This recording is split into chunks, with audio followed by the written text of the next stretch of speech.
मो छुआ खाया पाऊना भल मंद करूना पेंट सार्ट पाऊना स्वामी मलानी 2 वर्ष गाँव चांदा कर दौनी मो छुआ बंची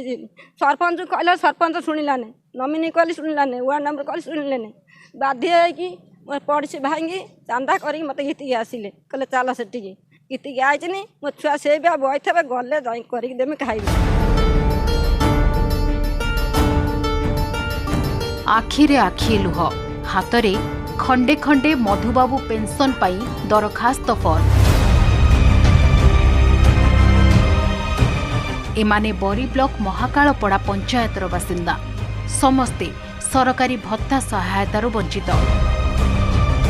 सेथिपाई चांदा करी जाजपुर जिलापालक ऑफिस द्वार को धाई आसी प्राय 15 जन वयस्क हिताधिकारी।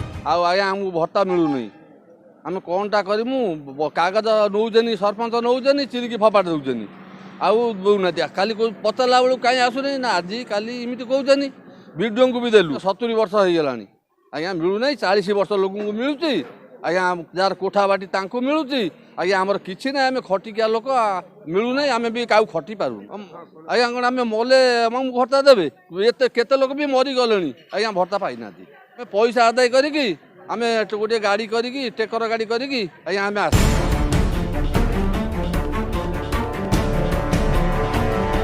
काहाकू विधवा भत्ता मिलुनी तो किए 70 वर्ष पर भी पाउनी वार्धक्य भत्ता। बारंबार ब्लॉक बीडीओ और सरपंच को गुहारी कला पर भी केही सुनु नाहंती। तेबे लांच पाई भत्ता कराई देउनथुबा अभियोग आसीछि। घटनार तदंत निर्देश देइथिबा बेले समस्त हिताधिकारी को जनसेवा केन्द्र रे ऑनलाइन रे आवेदन करबाकू कहिसंती जाजपुर उपजिलापाल। सरपंच आज काली जी जा बताऊँ मुझे दौची मागी खाली कौन आज काली आप शुणु ना हाथ गुंजा दियो एटिकी जीवे सेटिकी जीवे मुझे कौटी पाइमी देमी तेल पकड़ा से ना कि मुझे रही मुझे ना आंकु पड़ोसी भाई की धरिकी नहीं जिमी से कलेक्टर गति।